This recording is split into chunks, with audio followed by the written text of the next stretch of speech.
So today we're on our way to Lake Swampa in North Carolina. It's a small lake. It's only about 80 acres.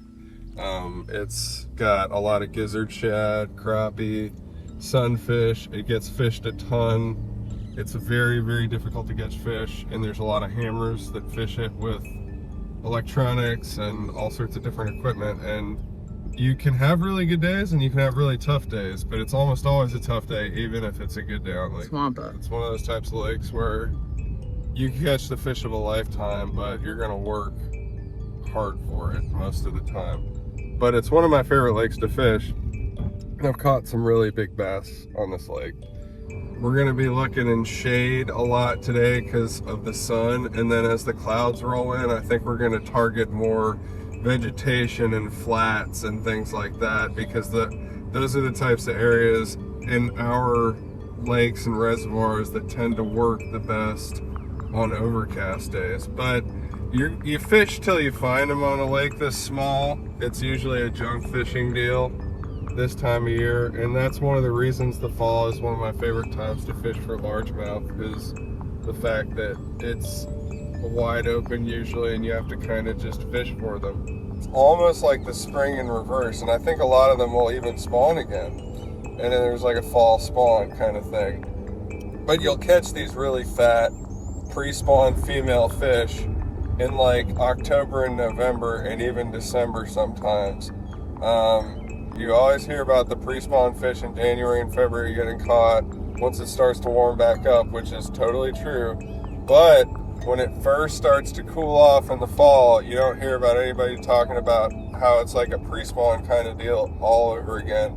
And I feel like it totally is, especially in North Carolina. And if you fish a gizzard lake or a lake that has big crappie, or a pond even that has big crappie, like a small pond, fish those fall transition days that are really cloudy but warm, and you'll catch really big fish. Getting off the highway. Yeah, go left, brother. I don't know how to get to the lake.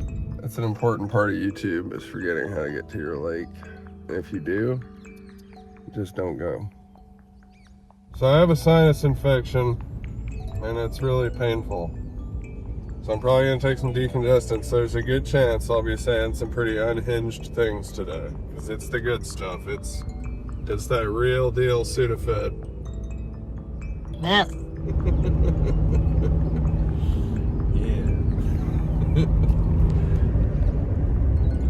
Father, appreciate. Father, enjoy. We're probably gonna get canceled for me singing. So we're like really close to the lake, and this is the part of the drive where I usually start to get like an adrenaline rush and a little tingle. I'm feeling the tingle. But now we're going to Lake Swampa. Yeah. Swampa. The fall spot. This is also known as Lake Swampa.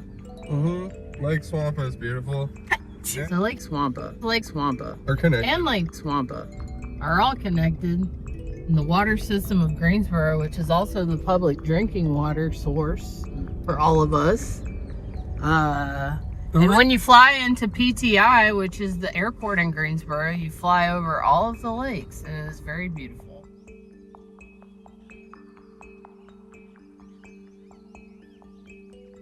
And the reason we're being transparent about these lakes that we're fishing is because it's so easy to figure this stuff out now, and because they're public and they're impossible to catch fish at. So good luck. Go ahead, fish where we fish. Here we are. It's called Lake Swampa.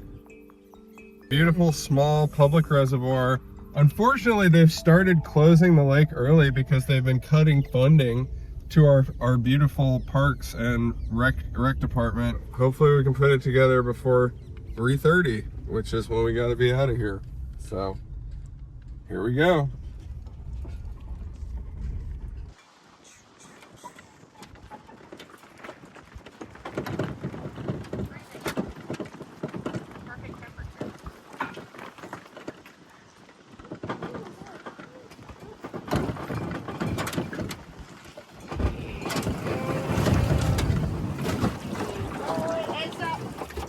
Stella reacts to a fish. I hope we Nikki licked it yesterday. hope we get a She fish actually for her bit to it react. Yeah, she tried to eat it, and then we had to throw it There's so many back. boats on the lake today, y'all. There's like a lot of boats in the parking lot today, y'all. Airplane! Like I said, airplane. It is beautiful today. Fall colors are popping. Oh yeah, it looks great. So I'm starting out with the hybrid hunter. It's a straight king, shallow diving crankbait. I got one. Really? Yes, sir. Oh no, he came off. That was incredible. I had one real fast. That was so fast. Yeah, it worked real fast. Jeez. Okay. Dang, I missed the bite. First gas.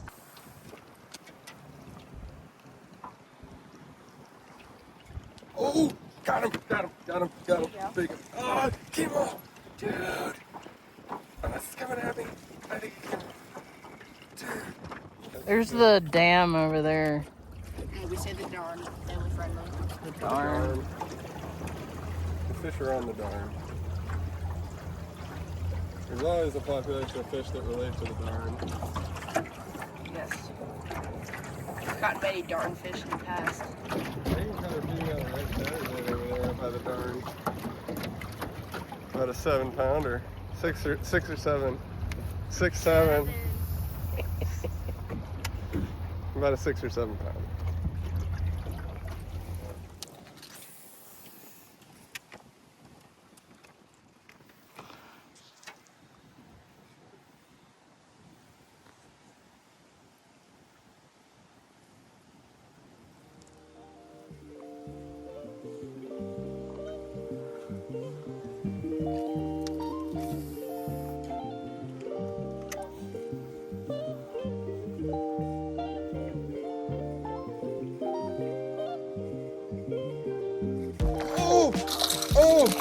Oh, right at the boat, Jacob, right at the boat. Jake. Oh, he's up there. Yeah. That's a nice fish. There you go. Hybrid hunter, catches fish, for sure. There you go. That's a nice one. That's a solid bass, probably about a 2 pounder on the hybrid hunter. We actually watched him eat.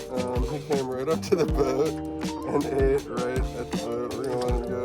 That's a nice one. I caught a clam. Hey, got a clam. Yeah, this bait has caught me a lot of big fish. There you go. Clam bunny.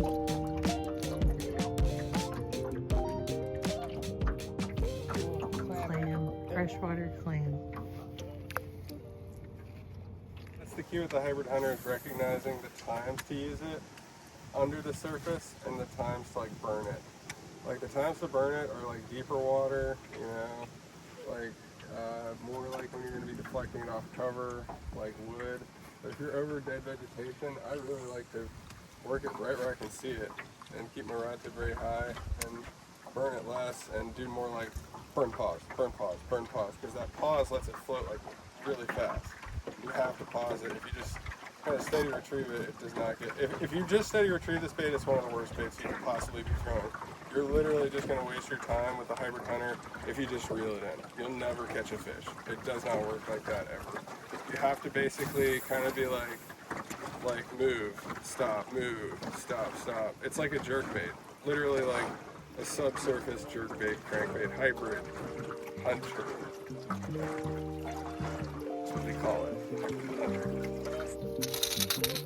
So I wasn't filming, but packed on a fish. Nice pass. You chipped it. I'm talking about. That's the right. You think we got the right bait for today? It's gone. It's literally gone down the throat. I'll probably get the pliers out. Jacob, you got the pliers? We got the hooks out. This is a nice little 1.5, almost 2 pounder. He's got a little belly. Got some kind of infection on there. We don't know what's going on there, but pretty fish. We're gonna let it go. Second one on the hybrid hunter. We've been getting a lot of bites on this bait, but I think this is a good sign that we're probably gonna catch a couple more on it. And bye.